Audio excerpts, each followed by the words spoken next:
Assalamu alaikum wa rahmatullahi wa barakatuh. Alhamdulillah, alhamdulillah hamdan kathira. Wassalatu wassalamu ala Rasulullah wa ala alihi wa sahbihi ajma'in. Ashhadu an la ilaha illallah wahdahu la sharika lah. Wa ashhadu anna Muhammadan abduhu wa rasuluhu wa khataman nabiyyin wa rahmatul lil alamin. Wa da'iyan ila Allah bi idnihi wa sirajun munira, amma ba'd. I'm going to tell you tonight about my journey from where I once was as a former Christian youth minister to how I got to where I am now. There's a lot of bumps in the road. You know, it seems pretty clear. Yeah, you're a minister and now you're a Muslim.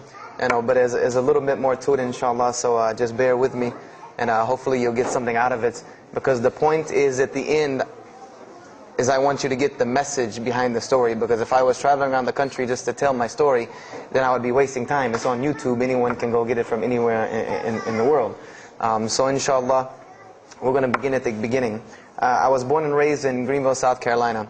I was born and raised in Greenville, South Carolina. And I was raised by my grandparents because at a very early age, my mother had stepped out and my father was working 2 jobs. So it was me and my grandparents. And my grandparents were the traditional, conservative, Southern Christian folk, as they say.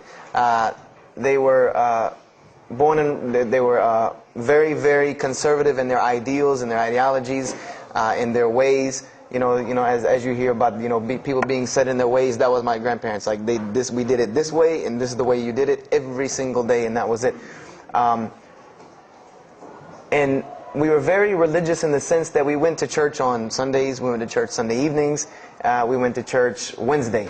And in Christianity, that's considered very religious. And it was not hard for us to go to church, and it was not difficult for my grandmother to drag me to church every Sunday, which as a kid is what they had to do, because the church was 2 houses down from our house. There was 2 houses, and then there was the church. So it was not hard for them to drag me every Sunday.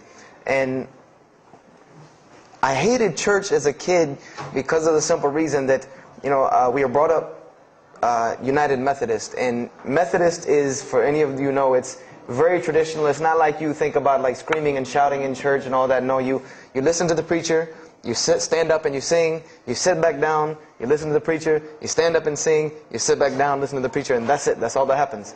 And the pews, as they call them, the chairs are made out of wood. They're hard. You get tired of sitting there. You're fumbling around, playing with the money that my grandmother gave me to put in the offering plate, all of these things. That's what I remember from church as a very small boy. But the thing that I do remember enjoying about church was Sunday school. Sunday school is what I got enjoyment from, because went to Sunday school, you painted pictures, of like Noah building the ark. You painted, all these pictures of Moses splitting the Red Sea. You learned the stories of Moses freeing the children of Israel from Egypt. You learn the story about him splitting the Red Sea. You learn the story about Noah and the ark. You learn the story about David and Goliath. You learn all these beautiful stories in Sunday school. So this was basically, as coming up, this is what I knew about Christianity, was the stories that I learned in Sunday school, because I never listened to the preacher during regular service. So that was the only thing I knew about Christianity. So coming up, this was how it was. It was just the norm. And the conservatism in my house, just to give you an example, and about the level of conservatism is, let's talk about gender issues. Let's say when I became 12, 13, 14, and I started to actually, notice females, and I actually didn't think they had diseases and wanted to run away from them every time I saw them. Let's say I wanted to have a girl over or something of this nature. It was so serious to my grandmother that I had to make an appointment with her, let her know this girl was coming to my house. We had to sit in the formal living room, which in the South, I don't know how it is here, but you have the dining room, then you have the formal living room with all the nice stuff that you don't go in unless there's company over. And my grandmother either had to be sitting in the same room with us or in the kitchen where she could see directly in the room. I mean, this is just how it was in my house. This is how my grandmother and grandfather were. They were very stern. They were very loving, but there were rules, and those rules were the way they were, and they did not change. So this was my upbringing. And I would say at about the age of 12, 13, 14, more along the age 13, 14, I started going to the Saturday evening youth services at my church that were for 12 and up. And the youth services were held in the gym, and they were totally different than church. At the youth services you went, we played basketball, we played volleyball, we played dodgeball, we played every kind of sport, and we ate pizza and cake and candy, all the stuff kids like to do. And at the end, the youth minister, who happened to be my catty corner neighbor across the street. When I was 14, he was 17. He was the youth minister, so he would sit us down and give us a 30-minute lecture about Christianity, about something about God. He would give us a 30-minute sermon, and that's how the youth services were. And going to these youth services, I met some other people who went to other youth services. They invited me to Young Men for Christ and other things that were going on in South Carolina. And so I started to go to these different retreats and camping trips with them. And so that is when I would say that I started to become a Christian out of will. I became a Christian because I wanted to, not because it was something I was dragged to do. I started to actually want to be Christian. This is something I wanted to do. I made my own choice and my own decision to do it. So when I turned 15, I started going to high school. And when I was a freshman in high school, my best friend, who was the youth minister, was a senior in high school. And I remember we had a very close bond because I had not had my license yet, so I used to ride with him to school every day. And it was a big deal for me to be able to ride to school with a senior, especially since he had a brand new, or it was a brand new, but he had a restored '67 Mustang, which I've always been a fan of cars when I was a kid. So we had a very close bond, and we were very good friends because both of our parents were very similar. They didn't let us do much. So we spent a lot of time with each other. And when I became a sophomore, he graduated and started to attend Bob Jones University. I don't know if that rings a bell with anyone, but Bob Jones University is a very prestigious conservative Christian college in South Carolina. It's probably the most conservative college I've ever seen. Because the Moody Institute is known as one of the most famous in this country, since Chicago. But Bob Jones is conservative to the point to where when it comes to men and women, like men and women are not allowed to get caught talking to each other in a room alone if they're not married, holding hands on campus. The men had to wear button-up shirts or polo shirts tucked in with slacks or jeans. The women had to wear skirts. No jeans, skirts that came down to the ankle, and a shirt that came to the wrist. And this was part of the guidelines for Bob Jones University. You didn't party, you didn't drink, there was none of this that happened at Bob Jones University. And he started going there, and his major was textual criticism. And textual criticism probably doesn't ring a bell with anyone, and to explain it in detail would probably take another entire lecture. But just to give you a brief synopsis of what is textual criticism. A textual critic takes the ancient manuscripts of the Bible, the pieces of parchment that were found all over the world, and he has to learn Hebrew, Greek, Aramaic, Latin, these languages that these parchments have been found in. And he has to take these scriptures and try to find out where they came from, why there are variations in the many different versions of the same parchment. Let's say you have Matthew chapter 1 from the Bible. There might be 5,000 different variant readings of Matthew chapter 1 in 6 languages. And so he has to be able to take all these and sift through them, try to find out why there's so many variations of the readings, and then determine which one is the original. And that's not as easy a task as it seems. You could figure, which whenever the oldest is probably a more original, which is not the case since there are no originals. You might have one parchment that is the oldest parchment of the group, but it might be a copy of a copy of a copy of a copy of a copy of a copy laden with mistakes. And then you might have the newest parchment in the series that might be a once over copy from an original, or a twice over second copy from an original. Therefore, it would make the newer parchment more original than the older one. So it's not a very easy field to go into. And he started studying textual criticism, and being that I was his best friend, I started studying textual criticism. Whenever he was, doing his homework or research papers, I was right there with him. Whenever he did a homework, he would always let me read it. Or when he finished his papers, he would give them to me. He would pass down all of his papers to me.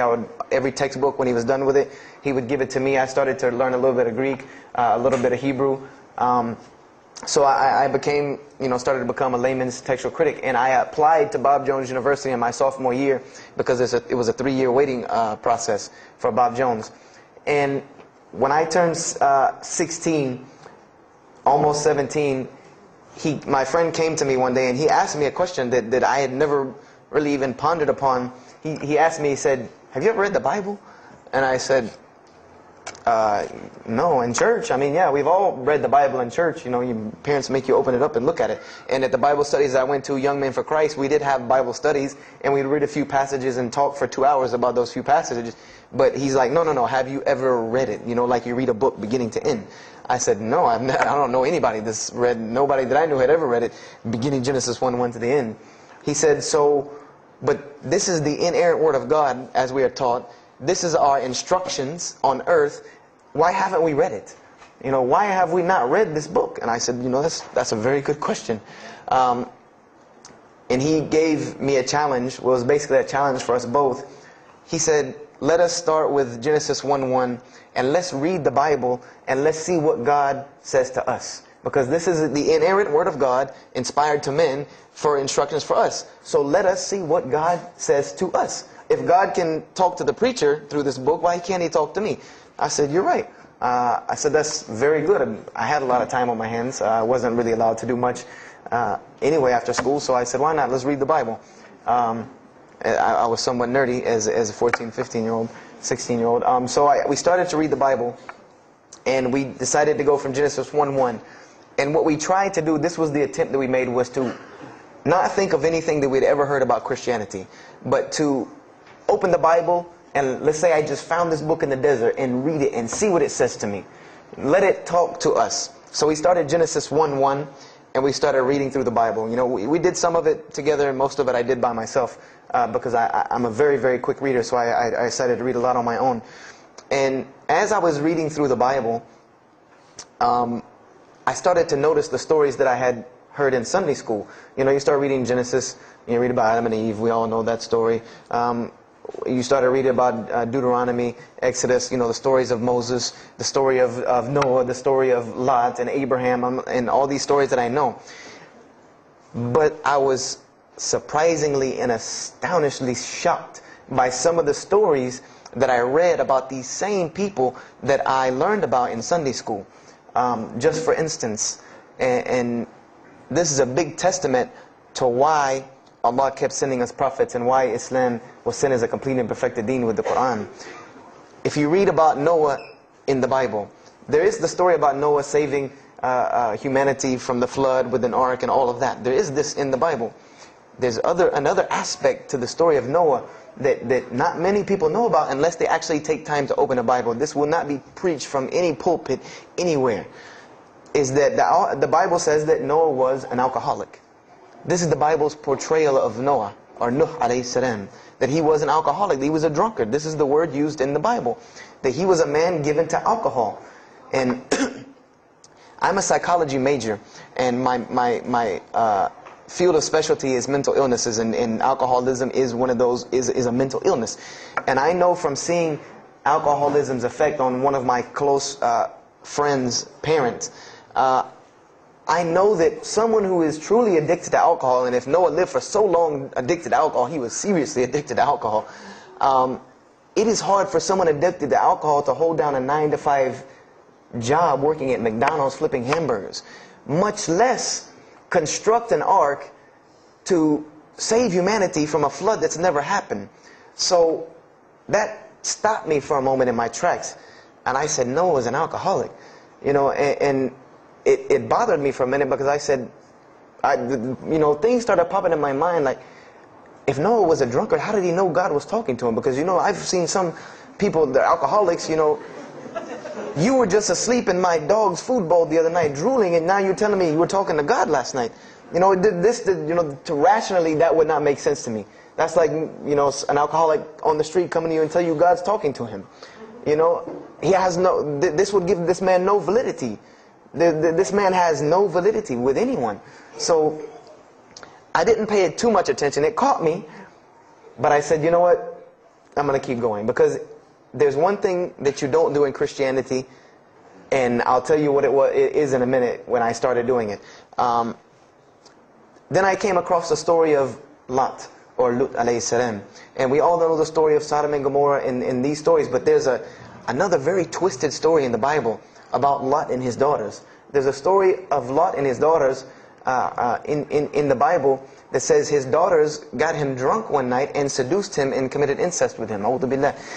This is the Bible. This is one of the Bible portrayals of the prophets of God. The person who saved his family from Sodom and Gomorrah. This is the story that is in the Bible. So I'm catching myself again like, oh, this is becoming a really bad habit that I'm seeing. This is becoming a bad recurrence that I'm seeing over and over again in this Bible. So, after that I started, speeding through some of the other mumbo jumbo to get to more of these prophet stories. And I got to the story, there are others, and there are some stories in the Bible that are not PG rated, period. They're not rated for talking anywhere. You would need an 18 and up ID card to be able for me to even tell you these stories. So the one that intrigued me, that caught my attention the most, was of my most beloved story in the Bible, and that was of David and Goliath. That was my most intriguing story to me, because not only was, it said that in the Bible that David was a very small man and Goliath was a very big man, and that was appealing to me because I've always been very short, and as a kid I was really short. So, I said this was a very beautiful story to me, just in its prose and in its concept of overcoming. And so I started to read about David. And there are very beautiful stories about David in the Bible. There are indeed. But there is one story about David in the Bible that shocked me to my core. And it's a story about three people. There's three people in this drama: David, Bathsheba, and Uriah. And it says that David saw this woman named Bathsheba. And she was one of the most beautiful women of her time. And she happened to be married to one of the commanders of his army named Uriah. But David on this day decided that he was not able to resist his temptation to be with this woman Bathsheba, so he did.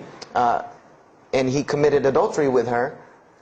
And knowing that he did this, the way that he decided to cover it up was he sent a letter to the generals of his army saying that when the battle was fierce, for everyone to pull back and abandon Uriah, so that he would be killed, and when he dies, then he could have Bathsheba, no harm, no foul. So David went from being the slayer of Goliath, the hero from man, to an adulterer, a plotter, and a murderer. And so this is when I really caught myself and said, hold on now. Something's wrong here. Something's got to give. I said, because to me, God's prophets in my mind were people of example. People who I could follow as an example. Someone who was supposed to be the best of us, so that we could follow them and emulate them. And they're turning out to be worse than some of the people that you see on America's Most Wanted. David is somebody that, if I only knew this about him from the Bible, I see him coming down the street, I'm going the other way and calling 911, because he has to have a warrant out on him for something. This is what I'm thinking in my mind. This man is not an honorable man at all. He killed Goliath, yeah, but he killed this other guy named Uriah to be able to commit adultery with his wife. So I committed the cardinal sin in Christianity. I started asking questions. This is the one thing you do not do in Christianity, is you don't ask questions, especially not about issues like this. So I went to my pastor and I started asking questions. What's going on here? Pastor, there's a very bad recurring habit about these men in the Bible. What is the deal here? And I remember he told me the same thing that almost every pastor or every evangelist or anyone I talked to about this, same answer, almost like it was programmed. They would put their hand on my shoulder and say, Brother Joshua, don't let a little bit of knowledge wreck your faith, because you're not justified by knowledge, you're justified by faith. And they would quote me verses like, lean not on understanding, Paul's, we're justified by faith in Jesus Christ. They would quote this whole line of thing to me like it was already pre-programmed, that they programmed in pastor school that people are going to ask you questions and here's the answer. So I said to myself, I don't know, Pastor, this just seems kind of odd. He said, let me tell you something. What you're reading is the Old Testament referring to God's covenant with the children of Israel. And they were a different people, a very stubborn, crazy people. So why don't you move on to the New Testament? In the New Testament, you'll find the new covenant that we're under with Jesus Christ, and I promise you things will change and be better. I said, okay, perfect. So I went ahead and finished and got to Malachi and then started with the New Testament.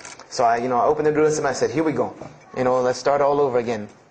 But there were a few things that I had learned from the Old Testament that I wanted to keep in mind when I started to read the New Testament. I learned, number one, that God was one in a unique sense. This is what I learned from the Old Testament, that God was one in a singular, unique sense. This is over and over and over and over very clearly in the Bible. God's nature is one. This is so clear through the Old Testament. And that He was very jealous about His worship. And every single time the children of Israel would turn to something else other than Him, He would punish them and restrict their lifestyle. This is something that I learned.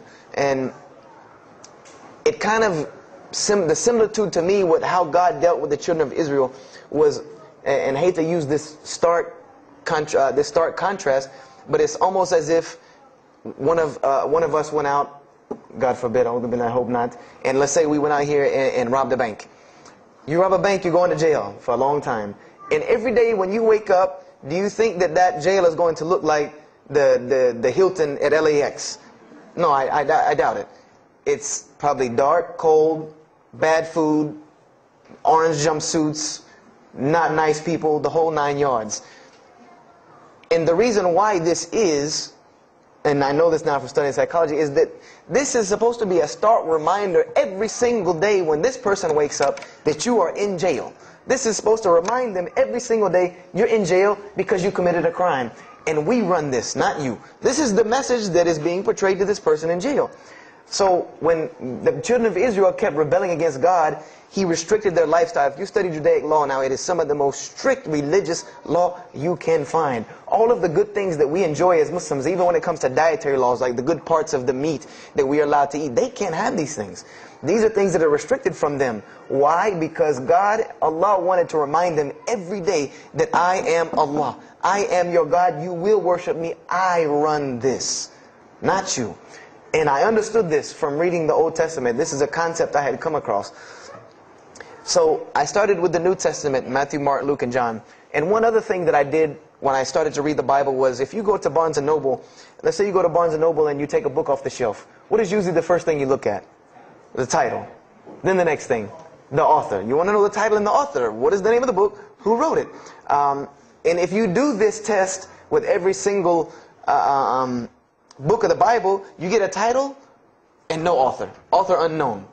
Or author is appears to be so-and-so. Or we derive that so-and-so possibly written this. Like let's just say for Exodus, they say Moses wrote Exodus. Which if you read some of Exodus, he couldn't have written all of Exodus because the last part of Exodus is Moses' death, burial, and Joshua taking over the children of Israel. And now unless Moses was a sure indeed prophet that was able to write things after he died, then he did not write these things. And so when you go to Matthew, Mark, Luke, and John, I wanted to know Matthew who, Mark who, Luke who, John who, because it's called the Gospel according to Matthew. The bad thing is that no one knows. No one knows because no one pinned their name down to these things. No Bible scholar in his right mind will tell you that we know for sure Matthew so-and-so wrote this, Mark so-and-so wrote this, Luke so-and-so wrote this, John so-and-so wrote this. It's factual information that we do not know who wrote these. So I was intrigued. I'm like, that doesn't, why would somebody write this book that's supposed to be passed down over generations and people are supposed to, this is the inspired word of God to guide mankind, and nobody decided to pin down who wrote it. But anyway, I started to read it, and I started to notice things about the teachings of Jesus Christ. And they were not what I had learned in church. When Jesus spoke, He spoke of the nature of God. And when He spoke of the nature of God, it was the same nature of God that I found in the Old Testament. Jesus said many times that God is one. God is unique. He would even quote from the Hebrew Scriptures. Hear, O Israel, the Lord your God is but one. When He was asked, what is the greatest commandment? Or He was asked the greatest commandment. He said the greatest commandment, and every Muslim should understand these two concepts. This should be nothing new to you. The greatest commandment is to love the Lord your God with all your heart, with all your might, with all your strength, and then to love your neighbor as you love yourself. He said the rest hang on these two, which we know in Islam we have rights of the Creator and rights of the creation. So this was the concept that He was teaching. And he even said in 1 John 5:17, and this was more clear to me than anything else can be, this is life eternal, that they may know you, the only true God, and Jesus Christ, whom you have sent. And when you look at that in the Greek and the Aramaic, it is almost exactly to a T of La ilaha illallah Muhammad Rasulullah. Now that I know Arabic and have understood that, very same similar statements. Yes, indeed, there were some implicit statements about that you could implicitly, if you took them and separated them from everything else, you could maybe derive that Jesus was trying to claim some divinity or something for himself. But I also know from doing psychology, and I did a little bit of law too, that an implicit statement cannot override an explicit statement. An explicit statement always takes precedence. So if Jesus said God is one, and he allegorically may have alluded to God being more than one, then the clear statement overrides that each and every single time. So this is what I found through the New Testament. And I also found that Jesus taught salvation. But his salvation that he taught was obeying God and following the commandments. This was his mode of salvation. One man asked him, "Good master, tell me how I can inherit the eternal life." He said, "Follow the commandments." Follow the commandments. He even, in Matthew, was so sincere about it. He said, "Whosoever shall follow the least of these commandments and teach men to do so shall be called the greatest in the kingdom of heaven. But whosoever shall break the least of these commandments and teach men to do so shall be called the least in the kingdom of heaven." So this I understood very clearly, that Jesus taught the same nature of God that was in the Old Testament.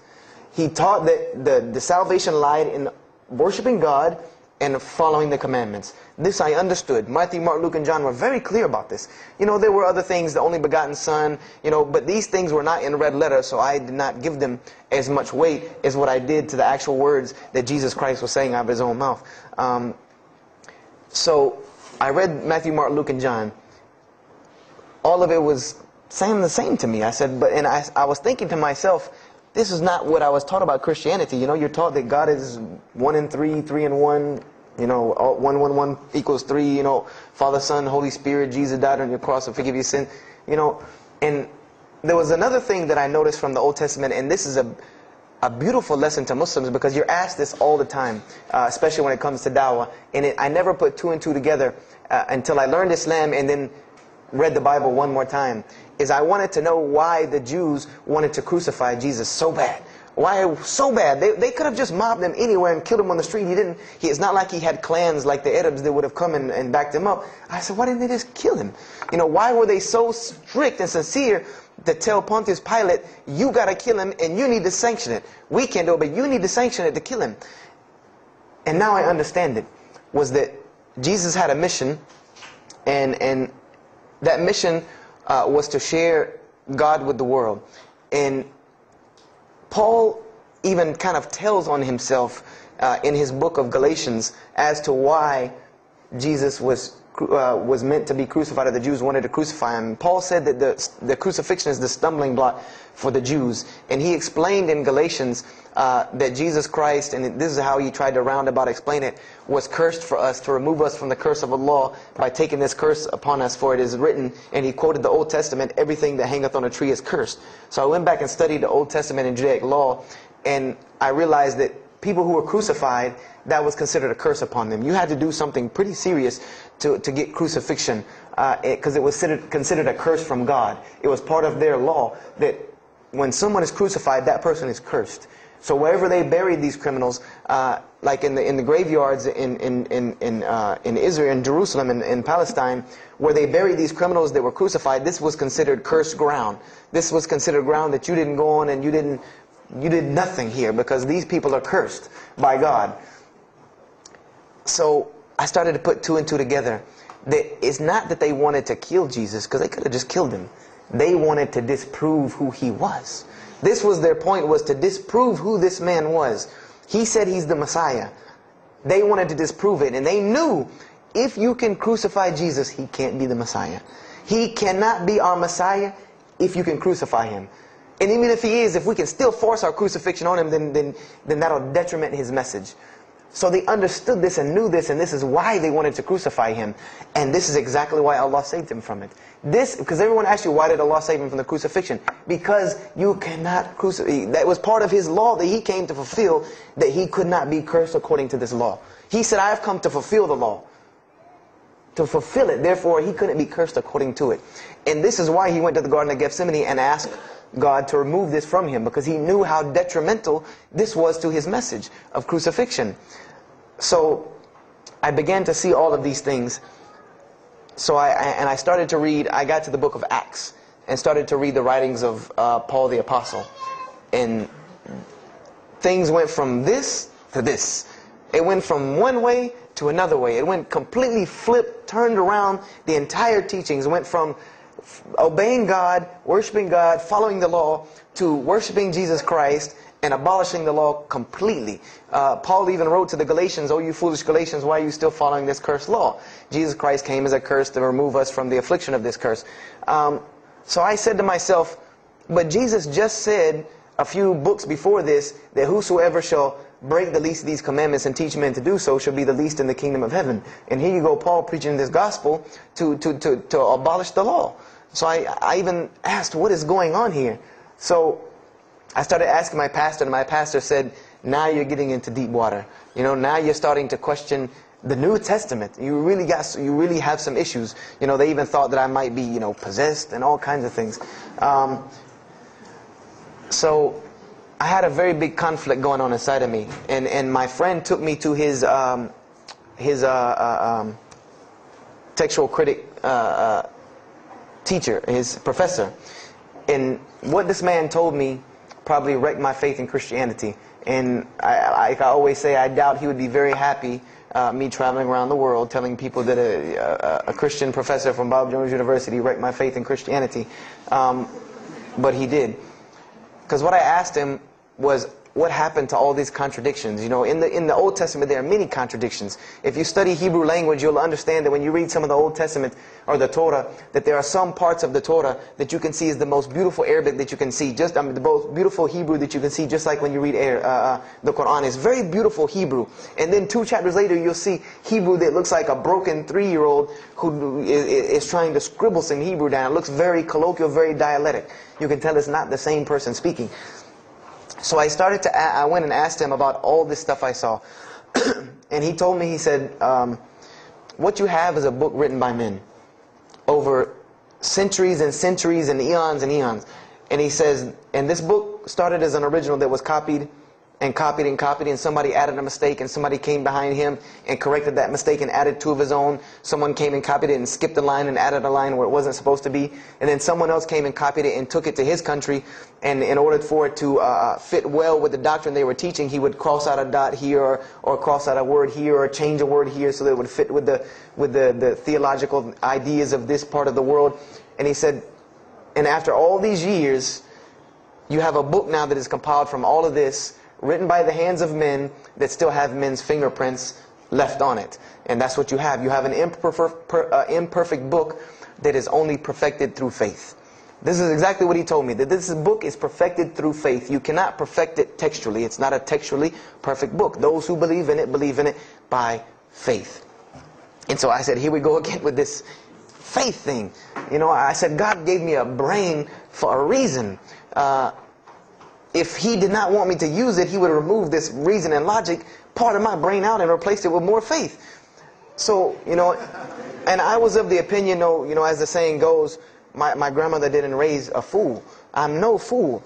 I said, I can't believe in this. You know, I mean, this book I've been taught is the inerrant word of God, and you're just telling me that it's a book of errors that's only perfect through faith. That's like me taking a 1982 Datsun all beat up and say, if you believe, it can be a Mercedes. If you believe. You know, that would make no sense. You can't take a car to the car dealership and say that. No, if you really believe it, if you look at it right, it's a Mercedes. So I said, no, you know, this is a book full of errors. And God's religion is perfect. If God has a religion, it's perfect. If he has a book, it has to be perfect because he is perfect. So I left Christianity completely. And I decided that I was, I had learned some concepts from the Bible. God was one. You couldn't fool me with that. I had also concepted that there should be nobody standing between me and God, because He created me without permission from anyone. Therefore, I don't need to be taking permission from someone to go to Him. If I had to be forgiven for something, it should come from Him, because on the day of judgment, it's going to be me and Him alone. And I didn't know about God's prophets yet. I had my doubts and persuasions about that. So I decided to start searching other religions. I went back to Judaism. I studied Judaism. I found the same thing that Jesus taught about two spiritual Jews that leave the law, and Jews that were so caught up in the law that they left no room for spirituality. I studied Buddhism, Hinduism, Taoism, Confucianism, Wiccan, Bushido. Everything I could get my hands on, every type of ism or religion, I studied it. But there was one litmus test that I used for every religion. And whenever I met them, or the people or whatever about this religion, I would always ask them, do you have a book? Do you have a book? Because another thing I had come to the conclusion of is that if your religion is true, you should be able to tangibly hand me something and show me that this religion is true. Give me something that I can see. I don't want to hear that faith stuff anymore. I heard that all my life, and look where it got me. It got me thinking I'm driving a Mercedes running around in a 1982 beat-up Datsun. I said, no, you have to show me. And so I read the Bhagavad Gita, I read the Torah, I read the Scrolls of Tao, I read the Code of the Bushido, I read the Wiccan Book of Spirits and Spells and all that other magic stuff they have. And I read all of these things, and I found something very congruent with all of it, was that there were very same philosophies and teachings in all of these major religious books. They all talked about God and His nature. Most of them alluded to the fact that God is one, and that God sends messengers to us and people to us to teach us. But they were filled with a whole bunch of garbage, to be honest with you, that I couldn't logically, rationally believe. So at about the age of 17, just about the time, about 17 and a half, I gave up my search for God. And I became kind of angry with God, because I said, here I am looking for you, and I can't find you, and it doesn't look like you're giving me any help. And I don't know how many of you know, but for a 17-year-old that is frustrated with God and the world, there's a lot of trouble he can get into. There's a lot of things he can do to put himself in predicaments when he's frustrated with the world and had come to the conception that, if there's a God that exists, then He doesn't really care about me. That's a kind of a dangerous young man. So I started doing the whole partying in trouble, going to parties, drinking underage, all of this stuff I started doing. I'm a perfectionist at heart. So when I was a Christian, I tried to be the best one I could. If I was going to switch to being any other religion, then I was going to do that 100%. So you better believe when I went after the dunya, I did that 100%. And I was a martial artist since I was 15 years old, and even though it was only 2 years, 2 years at 17, you think you're Bruce Lee. So I got into a lot of fights. Got kicked out of school, had to go to another school, got in one fight, got arrested for a fight, and there were a couple incidences that stopped this downward spiral, because I was on a very, very quick downward spiral that would end. I believe if I would have continued on that downward spiral, I would probably end up hurting someone, killing someone, or them hurting or killing me. And there were two incidents that brought that to an abrupt stop, like pulling the emergency brake. And the first one was a car accident that I was in. My friend and I were on the way back from Clemson University from a frat party, and we were driving up 385 in South Carolina, and we were both highly intoxicated, and I decided that night that he was driving. I decided to put my seatbelt on for the only reason that I kept falling over when I fell asleep without the seatbelt on, because I didn't really believe in the seatbelt thing, because I said if I'm going to die, I'm going to die. That was the conception that I come up with, that if it's time for me to die, it's time for me to die. I didn't believe in the whole tying your camel thing. So I put on my seatbelt, and I fell asleep. And the next thing I know, I remember waking up with the car shaking. And I woke up to grab my friend, because I thought maybe he had fallen asleep. But when I woke up, the only thing I saw was the tree line and then the pavement coming right at my face. And the window smashing and the car flipping, the whole 9 yards. And us landing in a ditch. And I remember getting out of the car. That was the first thing I thought. you know, number one, I couldn't believe that, you know, you don't really think about, oh, you're alive. No, you just move. I jumped out of the car and realized that I had jumped out of the back of the car that wasn't there anymore. It was still in the median on the other side of the highway, and the front part of the car was over in the ditch. And I drug my friend out, who was knocked unconscious, and pulled him over the side of the road. I had no injuries. I looked at myself trying to find what's missing, and there was nothing but a piece of glass stuck in my arm that I pulled out. And it just so happened that a state trooper was passing the other way, because he turned around and came back. And when he came back, he asked what had happened. And the first thing he asked me was, did you see what happened? Because there was other people who would pull over, so I guess he thought that I was a bystander, because I started to walk towards him. He's like, did you see what happened? You know, where are the people? I said, yeah, I really saw what happened. I was in the car. You know, and he was like, you know, as they say, like the color drained out of his face, because he was shocked. He said, how were you in that car? You know, and of course they took to the hospital. My friend got arrested, DUI. But before he put us in the ambulance, he was a man of God, because he looked at me and he told me, he said, young man, you better realize that you're on this earth tonight for a purpose. The only reason you're still alive is that God has a purpose for you. If not, you don't live through things like that. People without purpose, if you didn't have a purpose, then this night would have been your night. So you need to realize that. I said, this old man's out of his mind. You know, if God had been looking for me, he had the opportunity to get me a long time ago. So don't tell me about that God stuff now. So I paid it no attention. And about a month later, 3-4 weeks later, my friend and I, same two, he's on crutches still, we decided to go to New York City. We decided to just take off, drive to New York City. We didn't tell our parents where we were going. I said I was sleeping in his house. He said he was sleeping in my house for the weekend. So we drove to New York.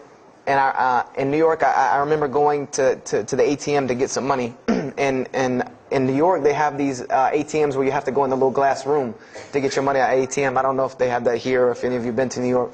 Now, alhamdulillah, you have to put your bank card in to go in there. But in '97, it was not like this. You went in, and it was almost like the game Mousetrap, because you go in, take out your money, criminal comes right in behind you.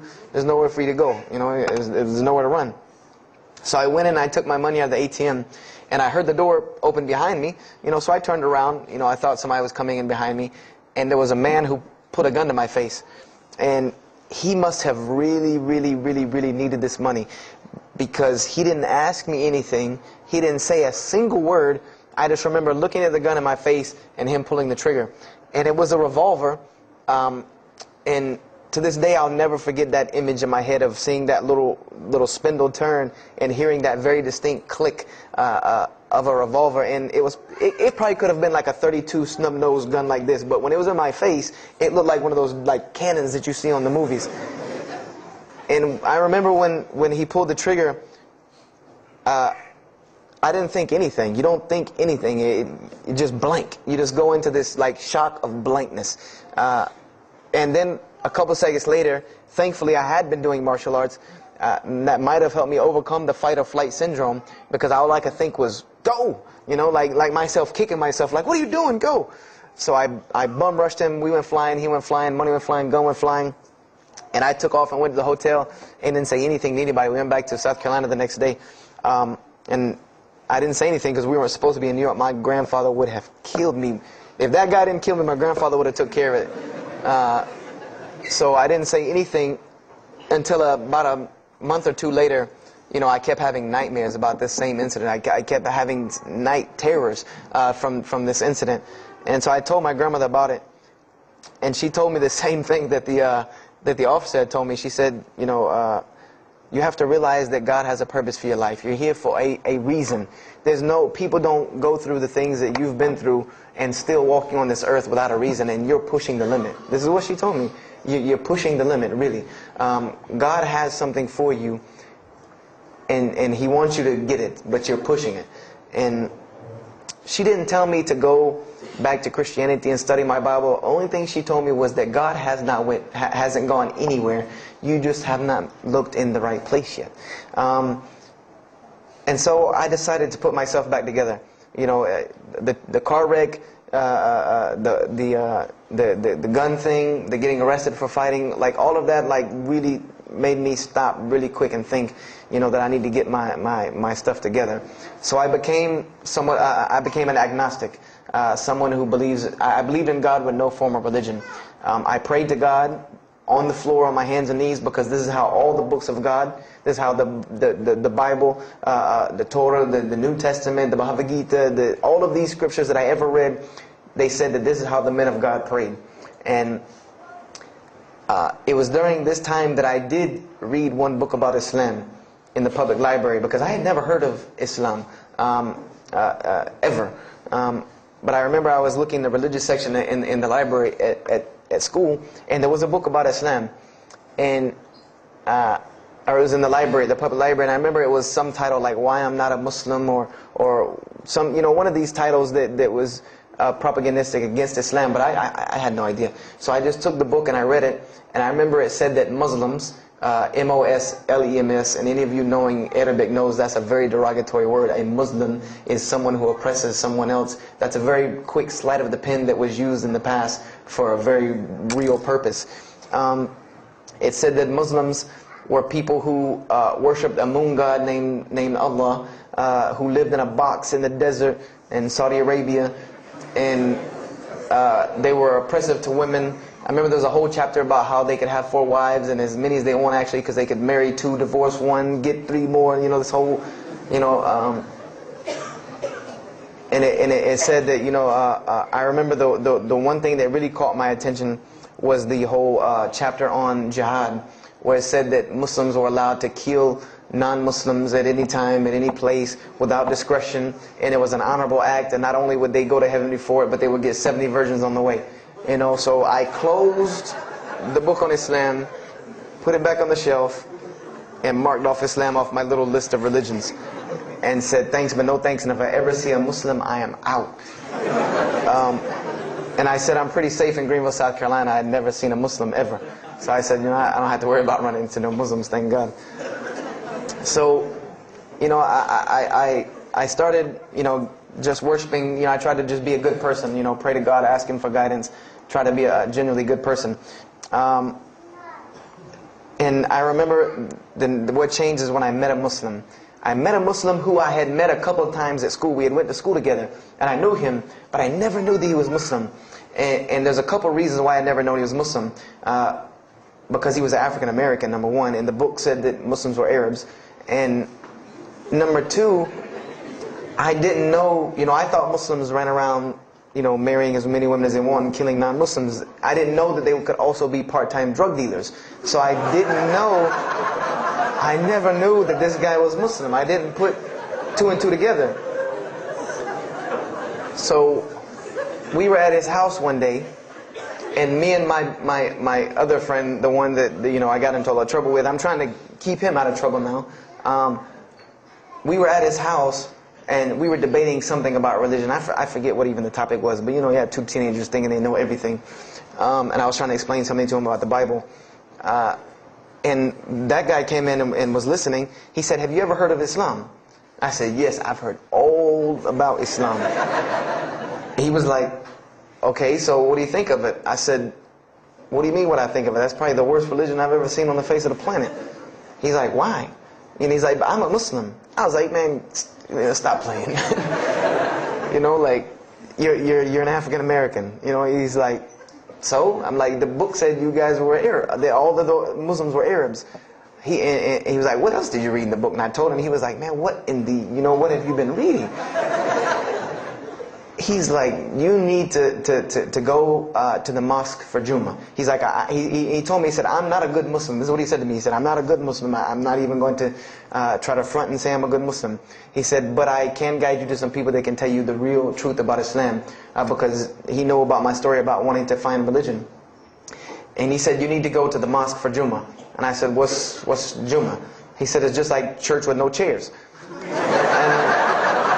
I said, "I can do church with no chairs because in church the chairs were the worst part anyway." Because they had these hard benches that you sit on that are like this, and are so hard. I said, "That's good. You sit on carpet? Wow, man, every church should be like that." And I said, where's the mosque? He said, it's on Wadehampton Boulevard. I said, where on Wadehampton Boulevard? I lived on Wadehampton Boulevard. I lived right off of Wadehampton Boulevard. He said, you know where Lee Road intersects with Wadehampton? I said, yeah, I live on the other side of that intersection.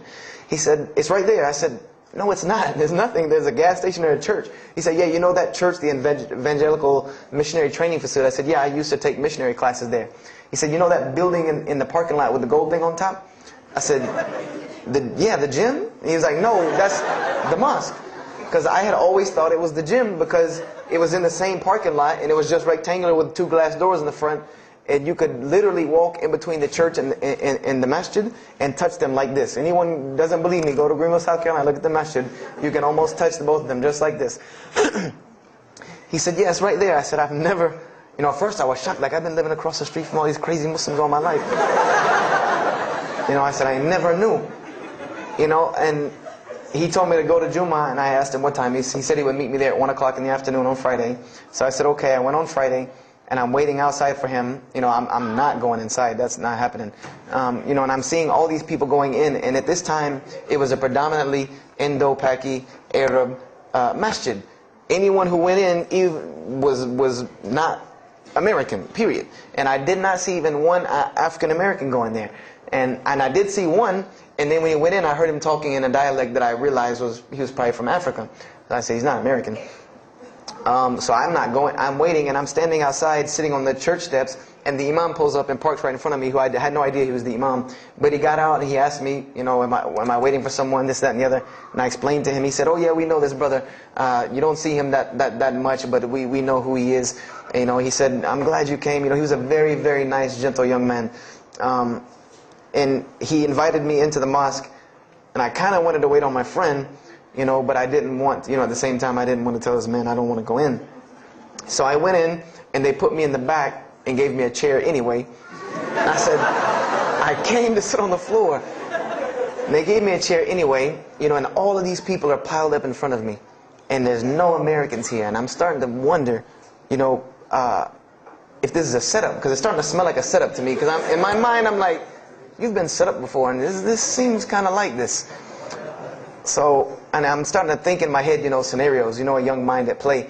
I said, this other guy, my friend, he probably was in the same situation like me, and he probably made a deal with them to get out, as long as he brought other Americans and tricked them into coming to the mosque, so they could do their jihad after Jummah and get their 70 virgins. So I'm sitting here, and there's all these people in front of me, and then there's a curtain with all these people behind me making noise, and I have no idea who's back here. So I'm stuck in the middle of this. I hear that it's some women, but I don't, there's a curtain. I have no idea. So I'm like, there's something very odd about what's going on right here. I'm like, just let me make it. I'm starting to look for the exit. I'm like, calculating how many people are between me and the exit. I know some martial arts, so I said I might hit a couple of them, and I'm out. And then the imam came, and I just now realized that he was the imam because he got up on the minbar, and they started to call the adhan. And, I said, okay, that man seemed nice. He seemed genuinely nice. So I felt a little more comfort. And then he got up after the adhan, and he started his khutbah. Inna alhamdulillah nahmaruhu wa I said, oh my God. I said, I bet you he's talking about me. And he's being forceful. He was getting loud and banging on the minbar, and he's pointing in my direction. I'm like, oh man, I gotta get out of here really quick, I said, well, I'm going to take my chances with the women behind me. I'm going through the curtain. And then he started to, when he got done with his Arabic tirade, he started to explain it. That verily all praise belongs to Allah alone, or God alone. And Him do we worship, and Him do we seek help and assistance. We seek refuge with Him from the evil that lies. He explained what he said in Arabic, and it sounded to me so beautiful. It was very, very beautifully prosed, what he said, and I wanted to know where he got that. I said, where did he get that? Because it was only about God and about the nature of ourselves. All of us should know that the beginning of the khutbah, and he quoted the 3 verses from the Quran. O you who believe, fear God as He should be feared and do not die. And instead of a state of submission to Islam, he was a very wise man, because he translated everything. It was almost as if he knew I was there and translated everything for me. I remember to this day what the khutbah was about. And I don't know if he did it because I was there, or if that was his already planned khutbah, but it's almost as if it was meant for me. The khutbah was that, the title of it was that the forgiveness of Allah is open to anyone at any time, at any place, no matter what, unless they have committed shirk. And the prose of the khutbah was a very long hadith. A very long hadith that some of you will know. And just to make it short, it was the hadith where the Rasulullah ﷺ met Angel Gabriel or Angel Jibreel, and Angel Jibreel was telling them to tell him that if the Muslims commit this certain sin, to tell them that Allah would forgive them. And every time he would tell the Muslims, they would say, okay, well then what about this sin? And he would go back and meet with Angel Jibreel, and he would go back and come back and say, tell them that Allah will forgive him for that. And this discourse happened, for many different sins. And then finally Angel Jibreel alayhi salam said, tell them that Allah has said, no matter what they do, even if their sins are compiled, like the oceans are from the east to the west, as long as they have not associated a partner with Allah, tell them that Allah will forgive them. And I remember he told me that, or he said that, that the door of repentance to God is open as long as you have not seen the angel of death or the sun hasn't risen from the west. I didn't really understand the sun risen from the west thing at that time. But, and he said that, God's forgiveness has to come from God alone. And this was the whole premise of his khutbah, was on forgiveness and tawbah. And I was saying to myself, these are all of the same concepts that I had formulated through reading the religious scriptures myself. And I'm asking myself, where did he get this stuff from? Where did he get all this? And he started using names like, he used the name Ibrahim alayhi salam, he used the name Musa, and I'm like, he translated it to Abraham and Moses. I'm like, where did he, where is he getting these are names from the Bible, I know these people. And so after the khutbah, they started lining up for the prayer. And I got apprehensive because everybody's getting up in front of me and blocking my exit from the door. And so I guess one guy in the back saw me, and because I had to move back a little bit, he said, we're about to pray. And I said, pray to who? And he said, to God. I said, which one? And he said, the one that created the heavens and earth. The same one that's in the Bible, the only creator of the heavens and earth, the only God. I said, yes, I know him. And so the Imam started to pray, and when he recited the Quran, I know it sounded very intriguing. I had no idea what it was. But then when I saw Muslims bow and prostrate on the floor, verses and verses of every religious book that I had ever read started ringing off in my head, that this was the way men of God prayed. And the first thing that I could think of in my mind was, this is worship. That's what I said to myself. This is not prayer, because prayers are asking God for something. These people are worshiping God. So I said to myself that you've written this religion off way too easily. I thought I was a much more open-minded person than that, and I was ashamed of myself that I had written it off with just one little book. I had put all this studies into the other religions. I read this one thing about Islam and was done. So I went to the Imam after Jummah. He talked to me, and I would have to say that I was probably a little bit rude with him. And I've asked him to forgive me. I saw him a few years later. I said, you got to forgive me for the first time you saw me. Because he started telling me, would you like to know a little bit more about, he had a very heavy accent, he was an Egyptian brother. Would you like to know a little bit more about Islam? He tried to give me some pamphlets. I said, no. I don't want any of this right here. I said, do you have a book? This is what I wanted to know. Do you have a book? Can you give me? He said, yes, we have a book. I said, it's called the Quran. I said, can I read it? Is it in English? Can I read it? He said, sure, you can read it. And then he tried to explain it to me a little bit, how it came by. I said, nah, just give me the book, because the book should speak for itself. So I took the Quran home, and on Friday night I started to read it, because this is a book I had never seen before. And I was very interested. So I went home and I opened the Quran, and I read the Fatiha. It seemed to me kind of like the Lord's Prayer. It was a little similar to what I found in the Bible. But then I started to read Surah Al-Baqarah. I started to read Surah Al-Imran. And I started to see names that I had seen before. I started to see names like Abraham, Moses, David, Jesus, Yahya, John the Baptist, Zechariah, Mary. And I said, I know all of these names, but there was something different about these people in this book. The prophets that I found in the Bible were people that were deplorable, of not very good character. These same men in the Quran were someone who were at the highest echelon of moral character and moral fiber. They were someone that was an example to be followed because they lived the message that they preached. Therefore, they were able to be followed and emulated. So, I read all of these chapters and I read the story of Jesus, peace be upon him. Because when I saw the name Jesus first, that really intrigued me. I wanted to see, what does this book have to say about Jesus?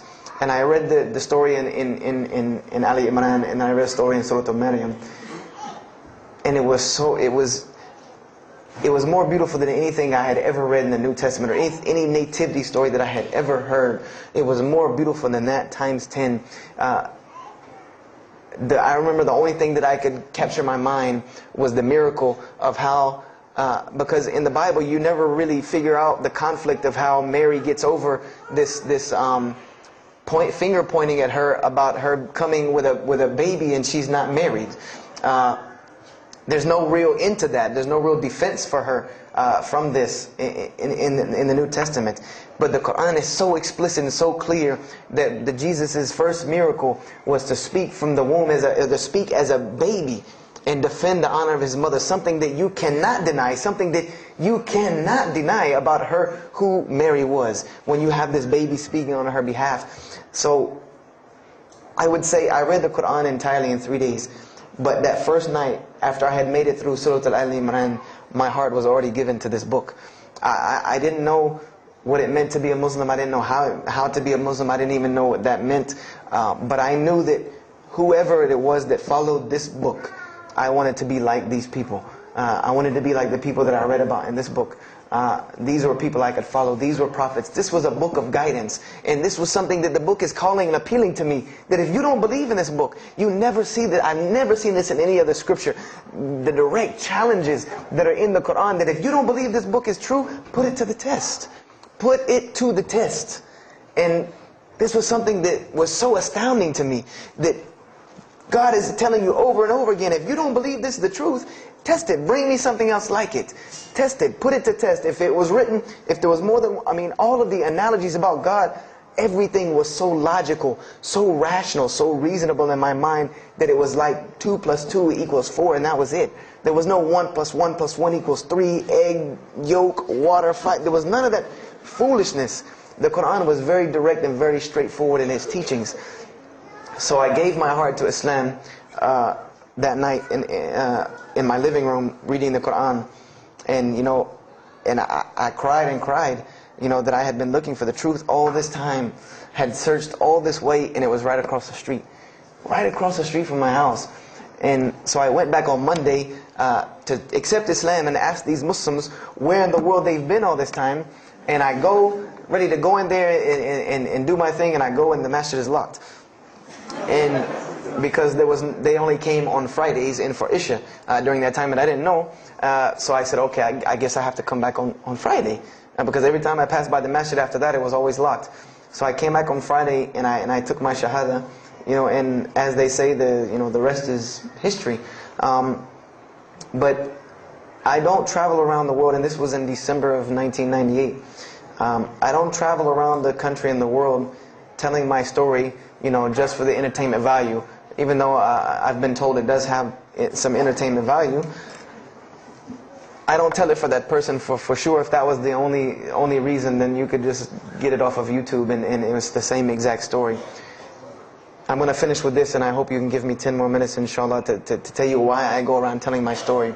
I tell my story to let everyone realize that there are millions and millions of people just like me. Just like me in 1998, searching for the truth, can't find a way out. There are millions of people. There are probably millions of people in California, hundreds and thousands, if not millions, right here in in Orange County and Los Angeles in the Southern California area, that want to know the truth, that are tired of hearing the same garbage preached to them over and over again, tired of this shaitan box telling them the same thing over and over again, tired of the world being in the condition that it's in, tired of their life being in the condition it's in. And we as Muslims have the solution to every single one of their problems. And guess where we keep it at? Right here inside the masjid. Right here inside the masjid, we have all of this truth. We have the solution to every problem in the world. You want to solve the world hunger? The problem of world hunger? Islam has the problem. You want to solve the problem of world poverty? Islam has the answer. You want to fix the economic situation of this country? Islam could fix it tomorrow. And this was in an op-ed piece in the Washington Post. In the Washington Post, there was an op-ed piece that the two markets that are falling apart in this country are investments and housing. And there are two people in this market that while the rest are bottoming it out, this market is steadily climbing. It's not getting rich overnight like people want to, but it is continually going up, and that is Islamic financing and Islamic housing markets. These two things are so steady and so strong that economists in DC are trying to figure out how they can take some of these Islamic principles, from these investing and housing firms, and plug them into this system to give it some stability, because they realize that you won't get rich overnight in the Islamic system, but it will be stable. It will be something that will give stability. So they are starting to find out that Islam has the answer and the solution to their problems. But we already know this. We already know this, that we can solve every world problem with Islam. We'll put it into it. But the problem is, we're hiding it from the people. Unfortunately, willingly or unwilling, knowingly, unknowingly, we are hiding this from the people. And there's a statement in the Quran and that Allah warns the Jews about what they did with their religion. And it is a statement that is left in the Quran for us, that verily those who conceal the evidences and the clear proofs, after we have made it clear for them in the book, they are those who are cursed by Allah and cursed by those who curse, unless they repent and reveal that which they have been concealing. Those I will accept their repentance, because I am the one who accepts it, the most merciful. We have become guilty just the same way the Jews have of hiding the truth about their religion. When they saw the Prophet Muhammad ﷺ, they knew the truth and wanted to hide it. People, we know the truth about Islam, and we are hiding it. We as Muslims are running around begging Allah for dignity and honor and help, when He has already given it to us in this deen. Everything that a Muslim could ever want has already been given to him in this deen of Islam. Anything that you ask Allah for, there is an account set up for you to go take it out of. You just got to find it where it's at. And any of you, I'm not going to go through the ayahs for they're too long, but if you want to know the solutions to every one of your problems in this world and the hereafter, just go read Surah Al-Saf, ayah 10 through 13. Very, very easy solution. If I had the time, I would read them to you, inshallah. But we have the cure to every disease in the world, and we're not giving it to the people. And I want to use this as a parable, because I really want this to hit home with you. Let's say, what is your name, brother? Abdullah, mashallah. Let's say me and Abdullah are best friends, we're brothers in deen, we're roommates, and we've been roommates for years and years and years. And let's say brother Abdullah has contracts an illness, a disease that is one of the most painful diseases that any human being can ever go through in his life, and it's not something that is going to kill him quick. Let's say this disease is going to suffer and fester with Abdullah and make him not be able to eat, sleep, nothing. He's just miserable all the time. When I come home in the evening, he's rolling around on the floor in pain. And let's say I know him in this condition, and let's say one day I come across the cure for his disease. Someone tells me that if you give this to Abdullah or anyone like him, he will be instantly cured and he will never suffer again. And let's say I take that and put it in my pocket, and I don't give it to Abdullah. Why? Why don't you give it to Abdullah? Well, number one, I'm way too busy. I have 2 jobs, going to school, I have a long commute back and forth, I got to drive up and down the 405 every day. I don't have time to give Abdullah this medicine, man. If he wants the medicine, he'll go get it himself. I don't have time, I'm really busy. Number 2, I'm not a doctor. I should not be prescribing Abdullah medicine, and I'm not knowledgeable in medicine. He should, if he wants help, he should go see a doctor. I'm not a doctor. Number 3, Abdullah's, please forgive me, but Abdullah's kind of stubborn. He doesn't really listen very well. He probably, he's kind of set in his ways. So even if I tell him this medicine is good for him and it'll cure him, he probably wouldn't even take it anyway. So why waste my time? Do any of these excuses sound familiar? And let's say I don't give this medicine to Abdullah, and he dies. And let's say he dies the most painful death that you can ever imagine. I want to ask you a kind of rhetorical question. I want to ask you kind of a rhetorical question. Do you think on the Day of Judgment that Allah is going to call me and Abdullah up and ask him about this incident between me and him because I've oppressed him? I have oppressed him. I've allowed him to suffer knowing that I could ease his suffering. I'm sure Allah is going to ask us about this. But you know the beauty about Islam is that if Abdullah was a good Muslim, bore this disease patiently and died, he dies as a shaheed, inshaAllah. And on the Day of Judgment, this is how beautiful Islam is, that he could very well come before and Allah ask us about this, and Brother Abdullah say, you know what? Allah, I forgive him, so you forgive him. This is the beauty of our religion. And Allah will forgive me. But the disease I want to tell you about is the disease that every single non-Muslim walks around with every single day, and they don't even know it. It has no real physical symptoms, and that's the disease of shirk, the disease of being jahl, being ignorant about Allah subhanahu wa ta'ala. Allah gives them life, and they worship someone else. Allah feeds them, and they thank someone else. He created them and fashioned them in the womb of their mother and knows them better than they know themselves. And they have no idea who He is. They don't even know who He is. If that doesn't pain your heart to see a person in this condition, then for sure the hearts have become hardened. Because when I see non-Muslims, especially when I sit in places like airports, I see this disease. I see it on them. I see them walking around with it. And there's so many of them passing me, I think to myself, there's no way I could talk to all of them. There's nothing I can do. And this disease is something that not only is not going to show up as a physical symptom, and is going to leave them ignorant about Allah subhanahu wa ta'ala, but when the day they die, they will die the most physically painful death that anyone can ever suffer. The Rasulullah said that when the angel of death comes to the disbeliever, it doesn't come kindly. He yanks the soul through the nose, and it's as if his flesh is torn from his bones. It's as if they take Brother Abdullah and turn him upside down and stuff him in a human paper shredder. This is the death that is waiting for those who do not know Allah subhanahu wa ta'ala. And you know the unfortunate thing? That while you've been sitting here listening to me, thousands of people have died. Thousands of people have lost their life not knowing Allah while I'm talking to you right now. People in this city have lost their life, and there's nothing we can do about them. They're gone. It's too late for them. We can't save them even if we want to. And that's a deplorable, deplorable, sad, sad fact that we can't save them.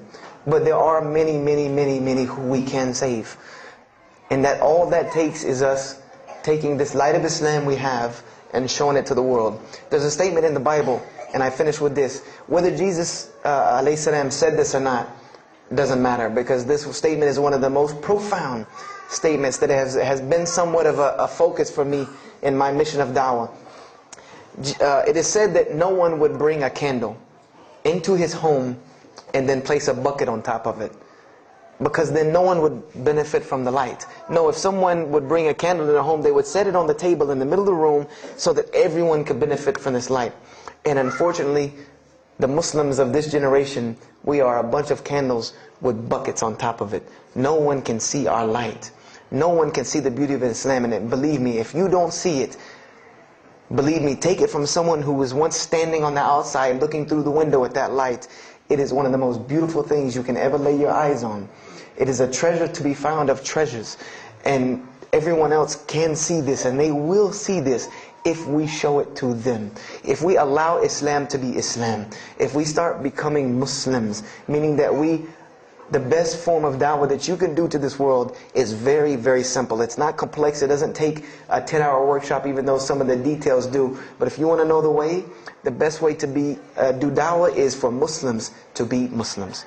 That's it. Study our history. Study the history of Islam. Why was the world conquered by Islam? Not through military campaigns and wars, but through Muslims being Muslims. The most populated Muslim country, Indonesia, was because of Muslims being Muslims. A few Muslims deciding to get up off their behinds and go to another country and live their life as Muslims, not shaving off their deen to be pleasing to those people, but being Muslims. And when the people asked them and inquired, what is it about you backwards Arabs that we've heard all these crazy things about? Now you come out of the desert with pristine moral and character, and you have better ethics and morals than we do. What is it that's happened to you people? And their answer was, La ilaha illallah, Muhammad Rasulullah. That we believe in Allah and He has sent us a man named Muhammad, and we emulate his lifestyle That's why we're like this. This is what conquered the world for Islam.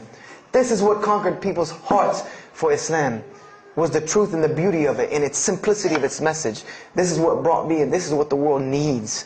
With all of this foolishness going on in the world, this is what it needs, the simplicity of Islam, whether they want to hear it or not. They know it in the bottom of their heart. When you show them the truth, even if they turn away from it, they know it's the right thing. They know it's the truth. And on the Day of Judgment, you can stand before Allah subhanahu wa ta'ala, having washed your hands and saying that I did my job.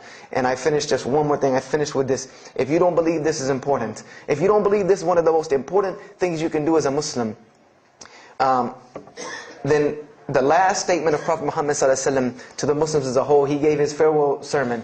And we know that what his farewell sermon was a summary or a synopsis of what Islam is and its general principles. And he knew this was the last thing he was going to say to the Muslims as a whole. And how did he end this sermon? Those who are here, pass this on to those that are not here. For verily it may be that the last one that hears my message may understand it than those right here among us. He gave a command to those Muslims to pass it on, and for those Muslims to pass it on, and for those Muslims to pass it on, until there was no one left to hear this message. This was a command he gave, the last command he gave to this ummah as a whole. And then what happened? He pointed his finger to the heavens and said, "O Allah, bear witness that I have indeed conveyed your message." And upon saying this, what happened? Allah revealed the surah, "This day I have perfected for you your deen, and completed my favor for you, and chose for you Islam as your religion." And the last statement that Prophet Muhammad ﷺ gave to us before this was revealed was that we must pass this message on. He gave us that duty. He took that duty that was only reserved for prophets. No one else, no other. If you don't believe me, go read Surah Al-Bayna about what was commanded of the other nations. No other nation was given this opportunity and blessing to pass on this deen except us. Because there are no more prophets coming. So the job falls on our shoulders. Qurans are not going to fall out of the sky and hit people when they're walking down the street. This job has now become ours. And just like if the Prophet Muhammad ﷺ had not done his mission, he would have been accountable before Allah. If we do not do our job of spreading this message of Islam, we will stand before Allah on the Day of Judgment. Don't be the person standing before Allah on the Day of Judgment and your neighbor that you've known, your co-worker that you've known 10, 15, 20 years come and find you and tell you, you knew this day was coming. You knew this day was coming and what was going to happen to me, and you did not say anything to me. And those people will complain to Allah about us. They will complain to Allah about us. Because we have the truth right amongst them, and we're not giving it to them. We need to stop hiding it in our masjids, in our homes, in our hearts, and we need to give it to the people. It's beautiful, trust me. Just hand it to them. Just hand it to them. I promise you they'll take it, because it's something that is so pure and pristine. And now forgive me for probably going over my time, and if we have time, I want to leave some time for questions and answers. I will be outside to take any questions and answers. The only last thing I want to announce and let you brothers and sisters know is one of my biggest dawah projects is a DVD project that I do. And my goal is to put a DVD about Islam in the hands of every single person in the United States of America. Right now I'm working on Florida and I have other brothers working in other places because people will watch a DVD. We did studies on this, and people will watch media before they'll read a book or before they'll listen to an audio CD. And alhamdulillah, through these DVDs we've gotten, I would say, an average about 2 shahadas a month. Because my personal contact info is on the DVDs, and people watch them and they call me and I converse with them, and usually most of them accept Islam. I just had a shahada the day before yesterday from Irvine, Texas, from someone who had bought the DVD and given it, a Muslim had bought it and gave it to his friend. His friend hated it or didn't want it, so he gave it to another person, and that person gave it to a co-worker at work who watched it and accepted Islam. So this is one of my biggest projects. And the way this project works is I make 100 DVDs, and I brought 2 of them with me today. I'm going to explain what they are. The way this project works is I make 100 DVDs, and 75 of them go out to different dawah arenas. And the other 25 I make available for Muslims to purchase for 2 reasons: so that they can be, so that I can buy another 100 to make, and so that you can share in this ajr along with me. Because when you purchase a DVD, that makes another DVD, or you give it to a friend, then you share in this ajr with me. And everyone knows that da'wah is the biggest pyramid system because of the hadith Rasulullah sallallahu alaihi wasallam, that one who calls to guidance gets the same reward as the one guided, without that reward being lost from him. So I make these DVDs available to the Muslims so that you can put a little effort in da'wah and make another 100 inshallah. So I brought 2 today, and they're outside. One of them is called Islam in the Bible, which is basically what I just told you in a PowerPoint format, so that you could see all these verses that I saw, all these things that I read that allowed me to see the truth of Islam very clearly when I saw it, and I coincide them with the Quran so that you could see them. And there's another one the other one's called The True Gospel of Jesus Christ, where I go through the New Testament. Well, first part I think is an interview about me and my story to Islam, and there's some other Q&As on the other DVDs about nature of God and all these different things. But it's a PowerPoint presentation about the New Testament and Jesus Christ, and how you can prove to someone that Jesus Christ taught Islam from the New Testament, from their own book, that they have to agree. They either have to believe it or reject it. And if you believe it, then you have to believe what I'm saying is true about Islam. If you reject it, then this is your book, not mine. So, I try to use these 2 teaching methods, and they also can be given to non-Muslims because they're in a PowerPoint format. They're in a very educated format, and they're available outside for $10 each. So if you could, please don't make me take any of them back home, because they always hassle me about taking 200 DVDs on an airplane anyway. So please come and get them. And if you have any questions, my contact info is on there and everything. If you have any more questions for me, and my website and everything. I thank you for your time. And if anything has been of benefit, know that truly all good comes from Allah subhanahu wa ta'ala. And if anything that I have said is incorrect or hurtful or shameful, know that indeed that comes from my own nafs and my own lack of understanding. أقول كذا هذا واستغفر الله لي ولكم فاستغفروه إنه هو الغفور الرحيم. السلام عليكم ورحمة الله وبركاته.